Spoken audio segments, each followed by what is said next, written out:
Cris, pode fazer essa leitura para nós, por favor? Pois será como um homem que, ausentando-se do país, chamou seus servos e lhes confiou os seus bens.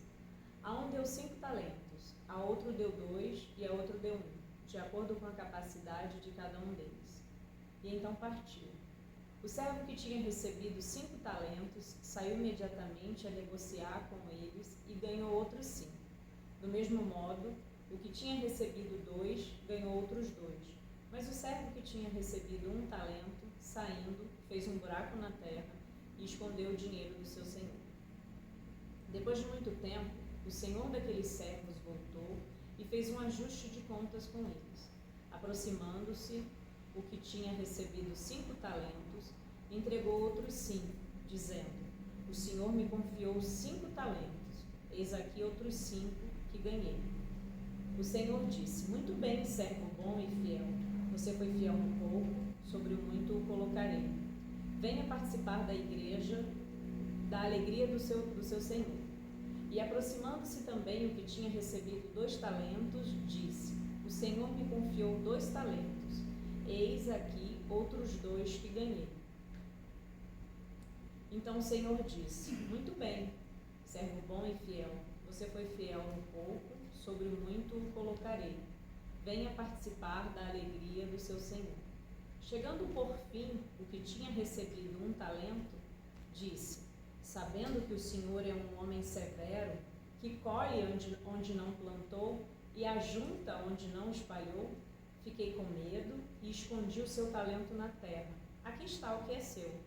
Mas o senhor respondeu: servo mau e preguiçoso, você sabia que eu colho onde não plantei e ajunto onde não espalhei?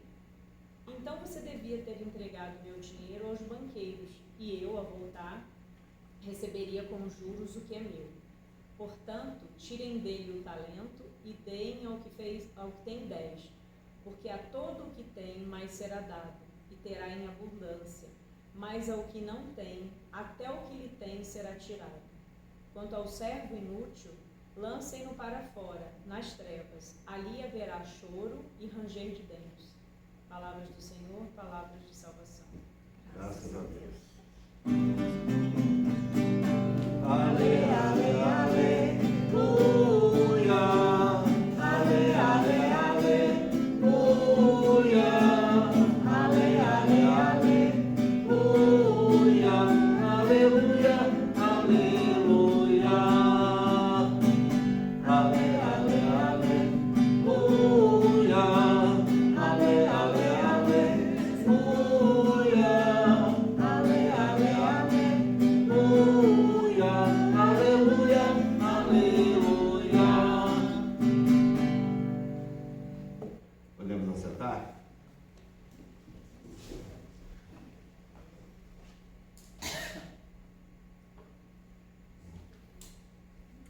Essa parábola que Jesus conta, ela está,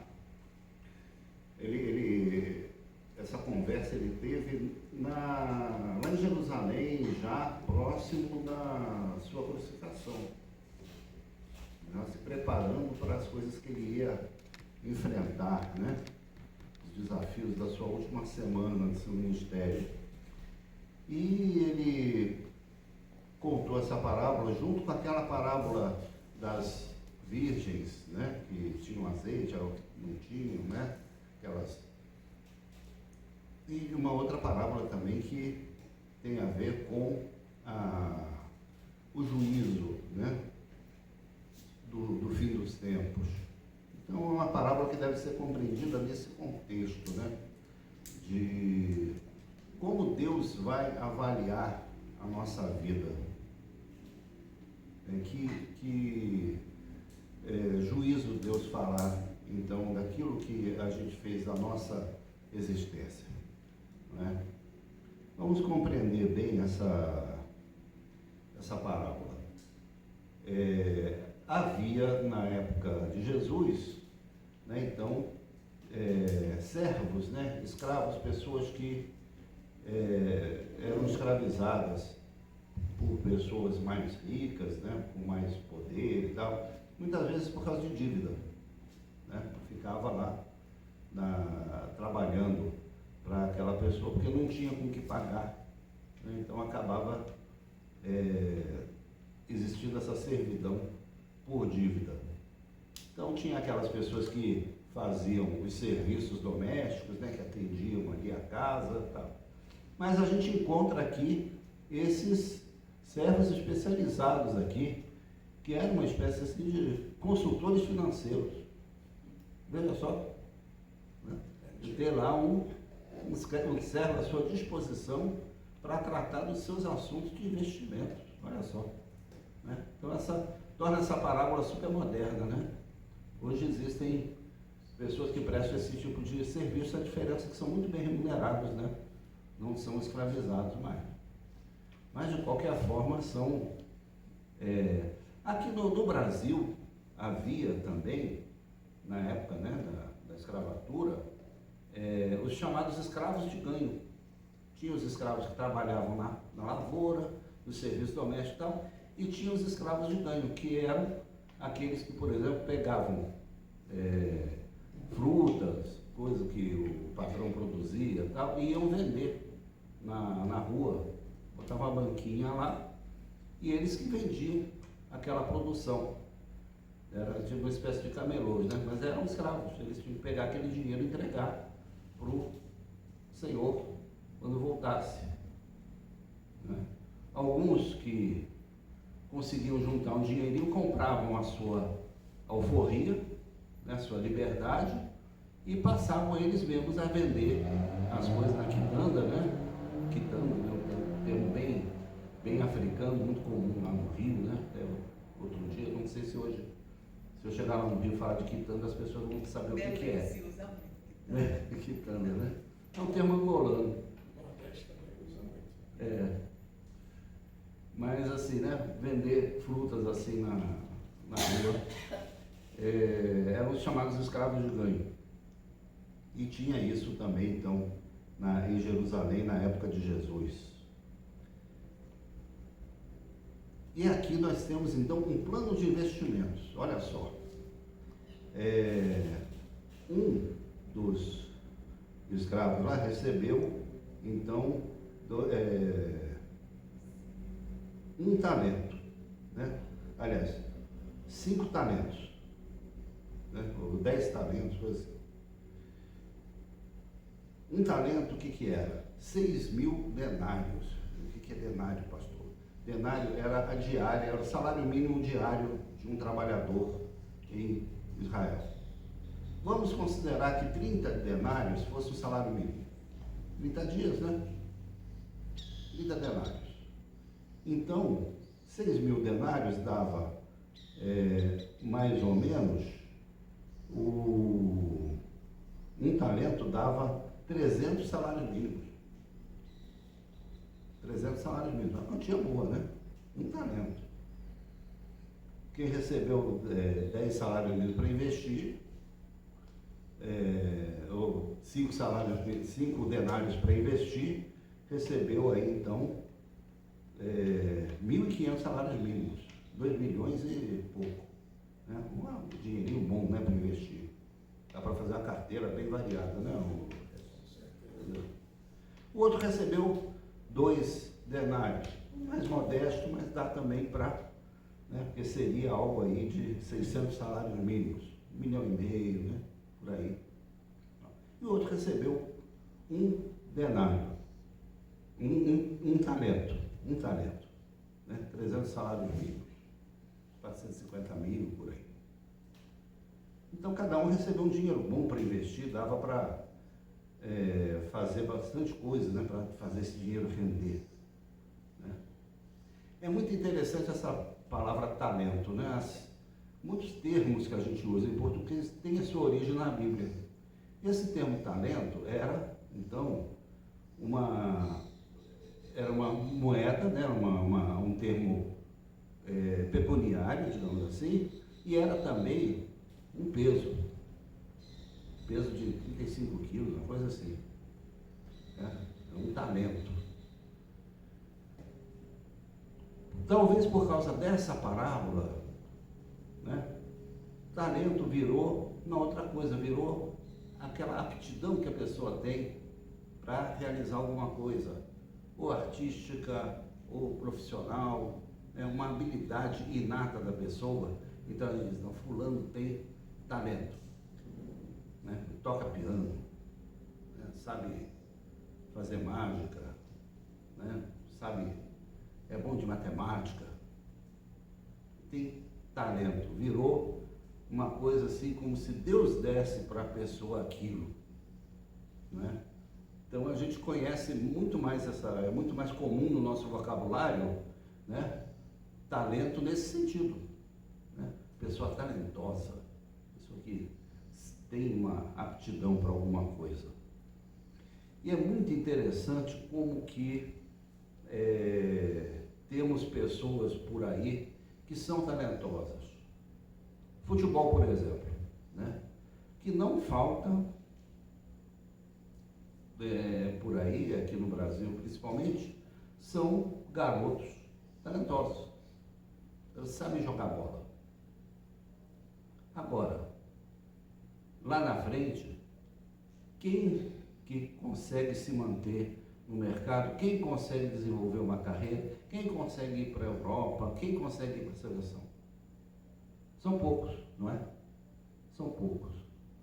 Muitas vezes a gente ouve de um desses garotos aí com 17 anos, 18 e tal, aparece, uma promessa, uma joia da base, tá?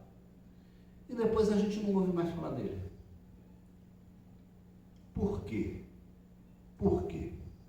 São várias razões, né? É porque o talento, ele exige duas coisas. Ele exige inspiração, a pessoa tem, né, para fazer as coisas, e exige também transpiração. Transpiração. E na hora da transpiração, na hora da disciplina, na hora de ter, né, juízo para fazer as coisas, na hora de fazer as coisas na hora certa, não é? E de não se encantar com a fama, ou com os elogios, ou com aquilo que houve, né?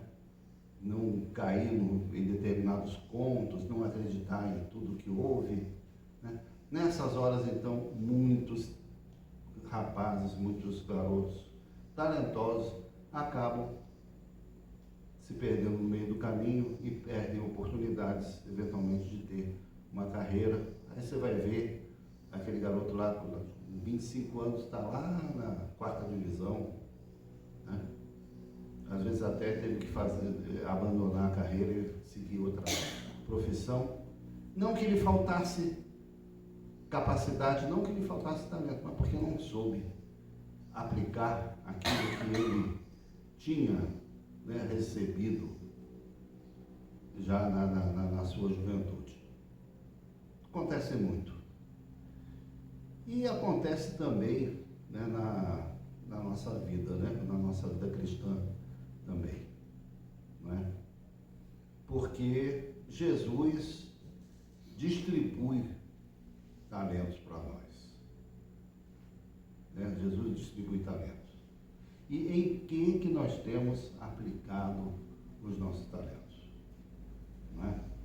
Em que nós temos investido para que os nossos talentos rendam?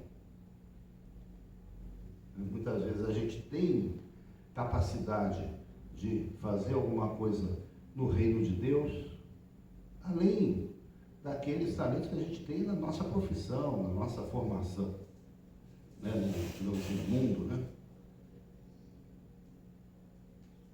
Muitas vezes somos pessoas muito competentes até na nossa carreira, na nossa vida profissional, na nossa família, tudo que a gente faz. Mas dentro da igreja a gente não investe muito, a gente é extremamente econômico, extremamente conservador, para usar um termo do mercado financeiro, né? Nosso perfil é muito conservador, é tão conservador que a gente nem investe. Porque tem aquele investidor de perfil conservador que investe só na boa, né? Só na poupança, só a caderneta de poupança ali e tal. Não passa disso, né? Então, muitas vezes a gente faz isso com os nossos talentos na vida espiritual. Não é? Quando a gente poderia estar louvando a Deus, cantando, dirigindo, servindo, atuando na diaconia, não é? Atuando na oração, atuando nos diversos ministérios da igreja e não estar aplicando nada disso. Porque esses talentos nós temos, certo? Por isso, né, nós somos chamados a investir os nossos talentos, né? E a gente deve deixar esses talentos aqui. Jesus fala, né? Vocês deviam ter levado isso para os banqueiros, né? Para os corretores do mercado, para fazer render esses talentos. Os 2 primeiros, né, o que recebeu 5 talentos e o que recebeu 2, foram lá e aplicaram e foram muito bem sucedidos. Tiveram 100% de retorno do seu investimento. Mas aquele que recebeu 1 talento, esse 1 talento, não sei se ele achou que era pouco, não sei se ele achou que era muito, não gozava de muito prestígio do Senhor, não é? Às vezes a gente quer ficar se comparando, né, com certas lideranças dentro da igreja, certas pessoas, diz, não, eu nunca vou ser igual a fulano, né? Nunca vou ser igual a fulano. Eu vou ficar no meu cantinho aqui, porque eu não sei fazer nada mesmo, então eu vou ficar aqui só. Não, gente. Nós somos chamados, independente da quantidade de talentos que a gente tem, nós somos chamados a fazer isso render, a fazer isso reproduzir. Esse é o nosso chamado. E a gente precisa colocar os nossos talentos na mão de Deus, que é o melhor corretor que tem, que é aquele que pode multiplicar aquilo que Ele mesmo nos entrega. Nós precisamos colocar isso nas mãos de Deus, né? E investir.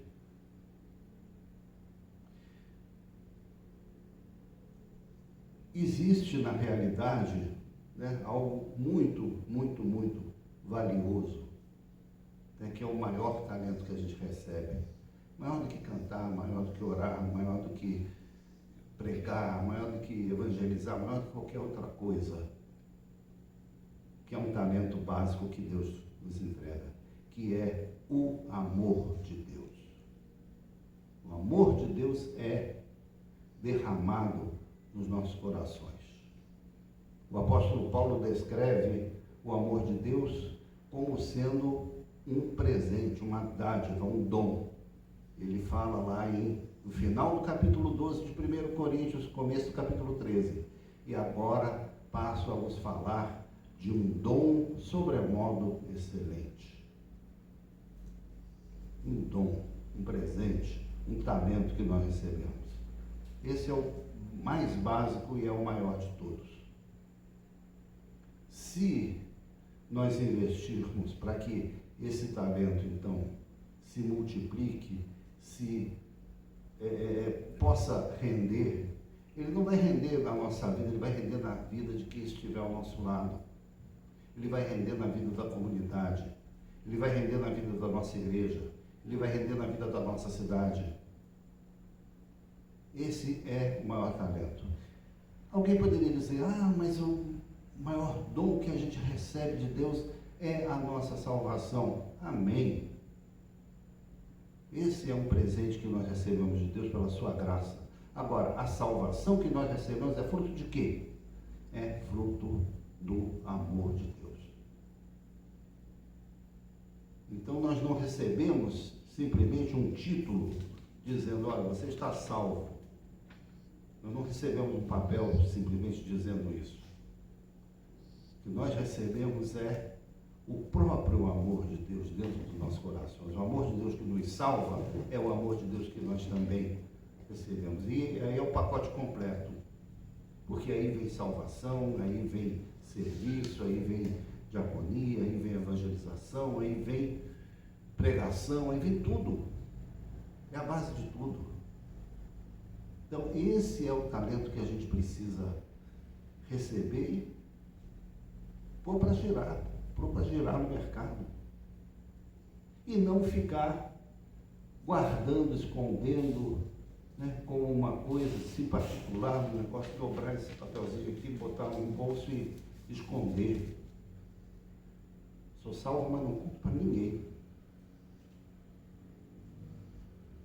Esse é o erro da pessoa que pegou e escondeu o talento, enterrou, e estava muito satisfeito de ter aquele dinheirinho ali e não fez nada para que ele prosperasse, não é?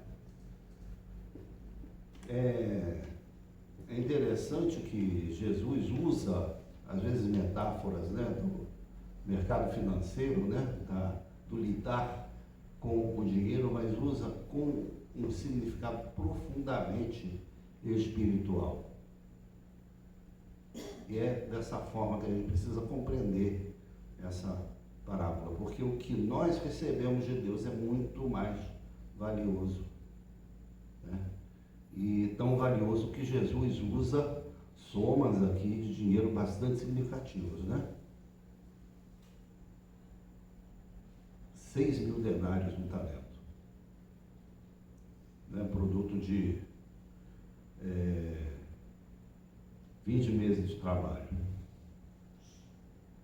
Então, vamos ter consciência daquilo que nós temos, daquilo que nós temos recebido e de como nós temos aplicado aquilo que Deus nos tem entregue. Para a gente poder, então, nos apresentar diante de Deus e dizer: olha, eu investi, eu procurei fazer o melhor, eu procurei fazer render aquilo que eu recebi por intermédio do teu amor na minha vida, na vida de outras pessoas também. Então, que Deus nos enriqueça com a sua graça e com o seu amor, para que esse grande talento que nós recebemos renda, né, e frutifique e multiplique e seja uma grande riqueza nas nossas vidas. Amém?